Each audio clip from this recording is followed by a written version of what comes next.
The following game review is for Xenoblade Chronicles 2, presented by EXPodcast. We're here to inform you about everything this game has to offer, but before we begin, we want to warn you there may be spoilers ahead. But don't fret, we'll try to keep them brief as to make sure that your play experience is as enriching as possible. Here at EXPodcast, we believe that reviewing a game is a large undertaking and should be taken seriously as it is an opinion on a piece of media. Instead of attributing a number score to our games, we will thoroughly look at each aspect of the game, and after the review, hopefully, you can make a decision of your own. The function of this review and reviews in the future will not be to tack a number score onto your game, but to encourage you to make your own decision based off the information that we provide you so that you can have the most fun and not waste your time with something that's going to give you a lackluster experience. This review is based off of over 200 hours of gameplay, as well as full comprehension of the battle mechanics, world building, and character progressions.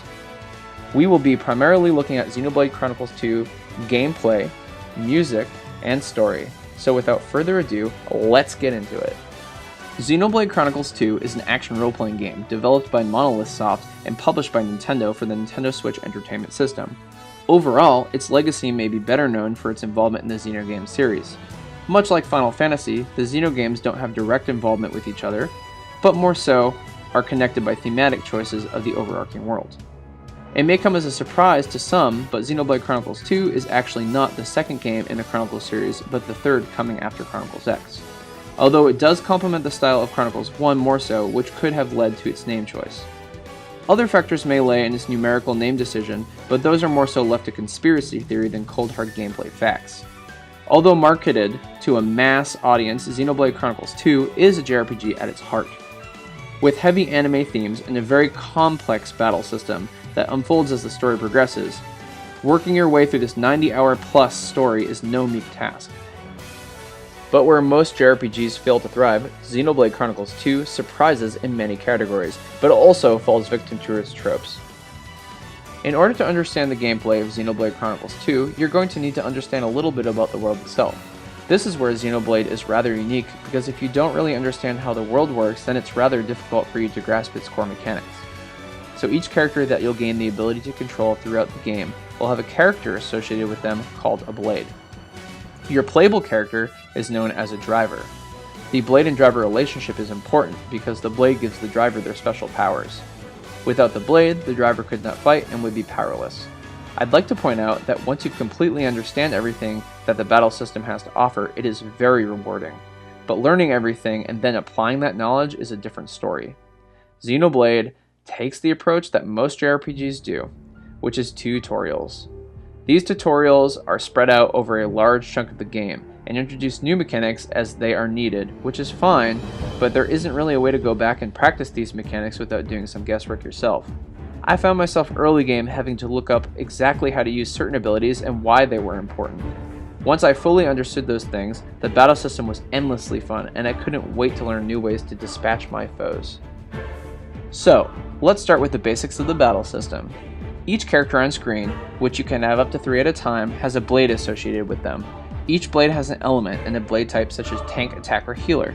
Each blade is also associated with a weapon type. Each type has 4 different arts, aka special moves, that it has access to, 3 of which that your character can equip at a time. Each art has a cooldown before you can use it again, much like an MMORPG. While you're not using arts, your character will auto-attack the opponent, depending on how far away you are from them and the weapon that you're using. You can freely move your character as the game auto-attacks for you. These auto-attacks are cancelable into your arts in order to gain affinity with your blade. This helps in various ways depending on your driver and blade combination that you're choosing to use at the time. Keep in mind, if you run off to revive a friend or flank an opponent for extra damage, you will not auto-attack while moving. As you use your arts and auto-attack your opponent, you will see that your blade will gain the ability to use special moves. These special attacks are separated into 3 levels as you perform these attacks and complete the on-screen prompts correctly. You will slowly stack up elemental orbs on your opponent. Once you've completed a few level 3 attacks, you can choose to launch a chain attack, which allows you to break these orbs that you have created and inflict massive amounts of damage. Make sure to smash those orbs consistently because your foe will be resistant to those orb types until you do. This is why having all types of blades is important to every battle, as you cannot spam the same element over and over and over again and expect to deal maximum damage. You can plan your level 3 element type ahead of time with the helpful flowchart displayed in the upper right corner of the HUD.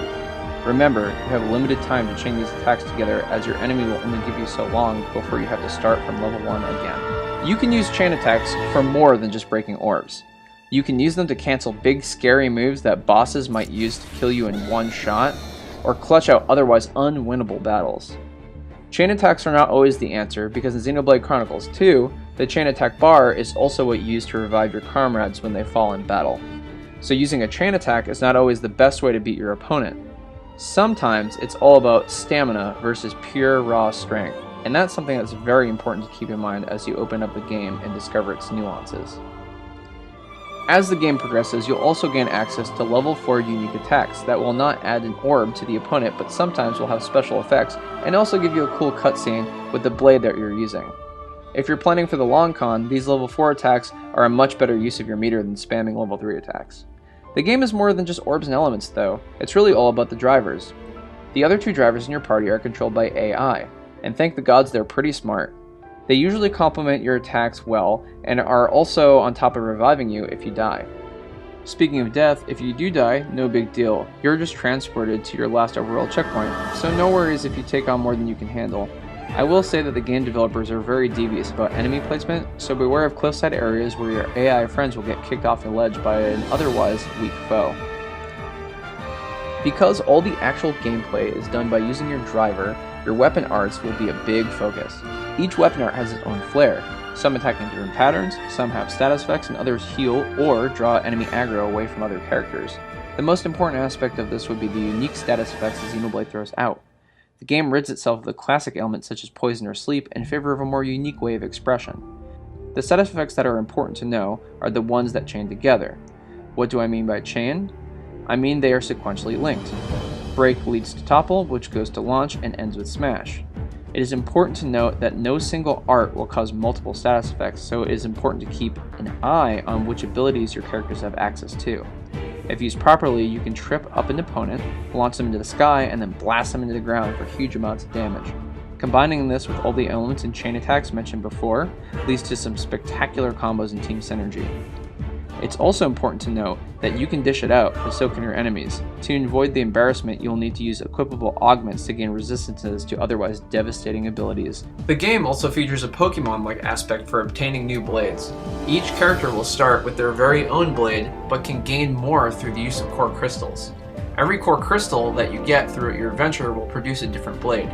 Depending on the type of core crystal, such as common or legendary crystals, it will have the opportunity to produce a common or unique blade.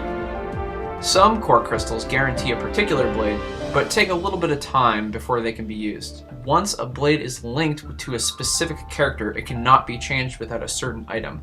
This item is called an overdrive protocol, and it is very rare, so keep that in mind before using them to switch your blades to different drivers. Unique blades, as the name states, can be hard to obtain, but are very useful in comparison to common blades. You'll be able to hold more blades in your possession as you complete mercenary missions. Every blade has a skill tree, just like drivers do. Unique blades have skills commonly only associated with that blade, making them even more useful than just in battle.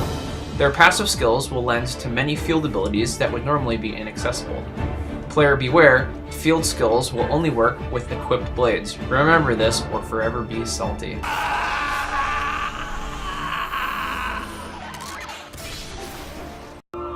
This only adds to the Pokemon feel, as you will want to catch all the different blades so that you can use them to unlock the next obstacle in your path. On top of it all, unique blades commonly have their own side quests to flesh out their characters, leaving you feeling closer to a blade that is not necessarily part of the main overarching plot. This game is just packed full of small details added in to enhance the gameplay, such as its fantastic quick travel feature, a very fun mercenary side mechanic, the ability to increase your renown with town to unlock goodies, and even the ability to control the level of the Cloud Sea in order to gain access to new areas. Finally, let's not forget the salvaging minigame that allows access to hidden items and sometimes even unique hidden blades. If you thought that the gameplay was bottomless, wait until you hear the depth of Yasunori Misada's masterfully forged soundtrack. The music, if you haven't noticed, is the most consistent thing that Xenoblade Chronicles 2 has to offer, and doesn't ever offer a vast range of masterpieces. From epic symphonies that span the in-game world to sorrowful choirs booming in the halls of Dying City. The soundtrack is so vast it features a Japanese orchestra, a Slovakian choir, Ace, vocals sung by Miss Jen Bird, and the Irish chorus group Anuan. Our native land, here we stand as one.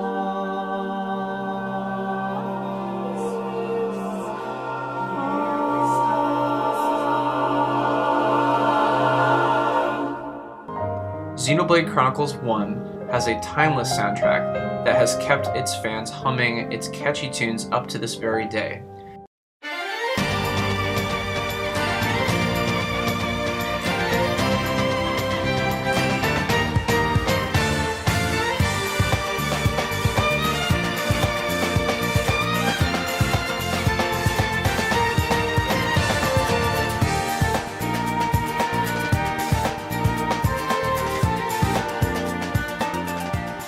So the pressure was really on Xenoblade Chronicles 2, and did it deliver? The hope was not high after Chronicles X had taken its soundtrack in a vastly different direction that received an almost unanimously poor reception despite the game's deep combat.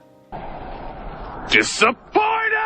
Planet, no peace, looking at the sky, trouble's always all around, so we stay quick with the guns and cannons, standing as long as we can until we get all dolls up, then call our bets off, we'll blow the guitar, dealing with lives messed up.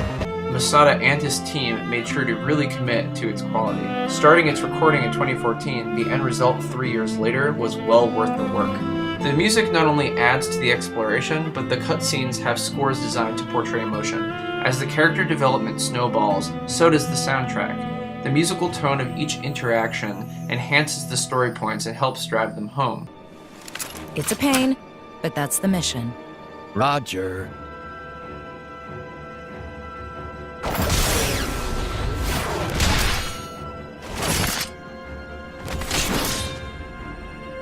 Mithra and Nia, they are my friends and comrades. I'm not letting you touch them.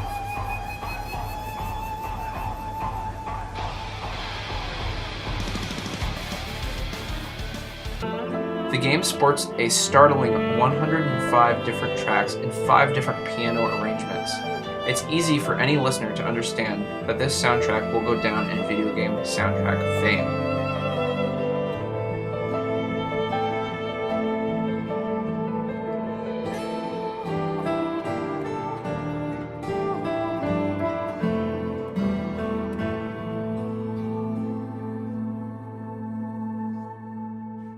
This leads us to the final and most important portion of our review, the story.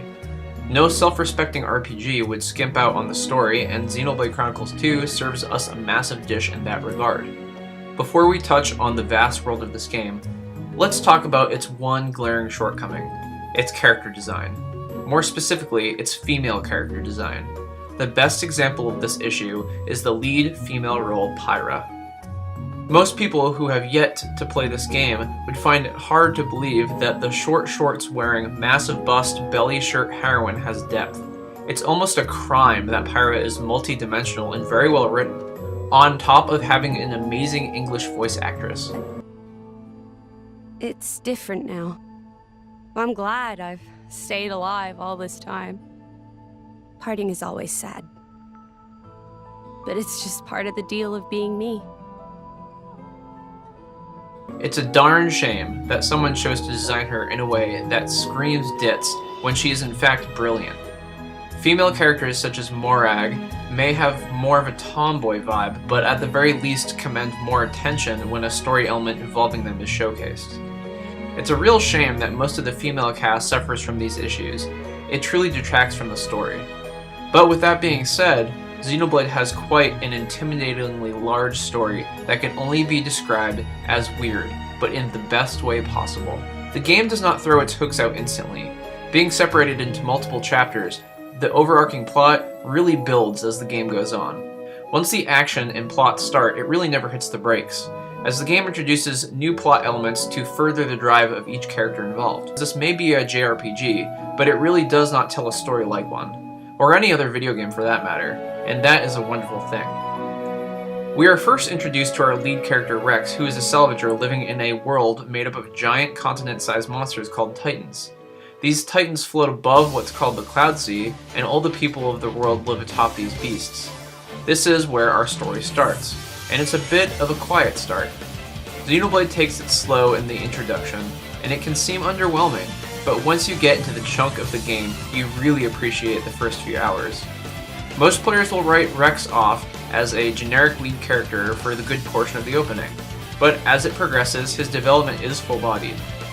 This also goes for the rest of the cast, including villains and side characters alike. This is one extremely impressive aspect of Xenoblade, the ability to take what seems like a JRPG trope and turn it into something new. Each cutscene becomes a movie-like experience as you learn new aspects of the world. The writers do a stellar job putting the cast in situations that force character growth. Even characters that seem to be more so for comic relief are fleshed out. Once you think the story will not touch on a small aspect it mentioned 15 hours ago, it will simply prove you wrong in the following chapter. The story can easily be described as the best roller coaster nobody expected. Xenoblade also makes it easy to share your story with friends. By using its theater feature, you can easily rewatch portions of the story with friends and still get a large amount of the emotional plot points properly portrayed. This is not only a great feature to revisit things, but you'll want to awe at the flawless 3D model rigging. I haven't figured it out yet, but the way the 3D models move in this game is possibly the best I have ever seen. Every cutscene where combat happens is staggeringly amazing, and believe it or not, the next cutscene will top it. My hat is off to the directors and the riggers who are in charge of that animation. Some of the most quintessential things about Xenoblade Chronicles 2 lay in its story. I found myself on multiple occasions wiping a tear from my eye. This game made me fall in love with its cast. I really felt the urge to help them succeed. It's been a long time since I've played an RPG that I can really say said something. I don't think it's without its flaws, and it has a few points that I would consider missteps, but the way the story brings strife to the player's heart, in equal amounts it brings warmth. That is a feat that is no small undertaking. I found myself not wanting things to end, but I knew by the game's final minutes I had to make sure Rex and his companions had closure. Xenoblade Chronicles 2's pros easily crush its cons. The game may not fit every gamer's wants and needs, but I feel the best games are the kind that are not made for everyone. A loyal to its intentions kind of product. We here at EXPodcast would like to say Xenoblade Chronicles 2 is a must-play in our book. Thanks for watching our in-depth review. If you enjoyed it, please subscribe, and go ahead and make a comment down below. Also, don't forget to check out EXPodcast and Choose My Own Adventure Podcast on ChooseMyOwnAdventurePodcast.com. You can also find more EXPodcast content here on YouTube. If you want to learn more about EXPodcast and its affiliates, check the description below.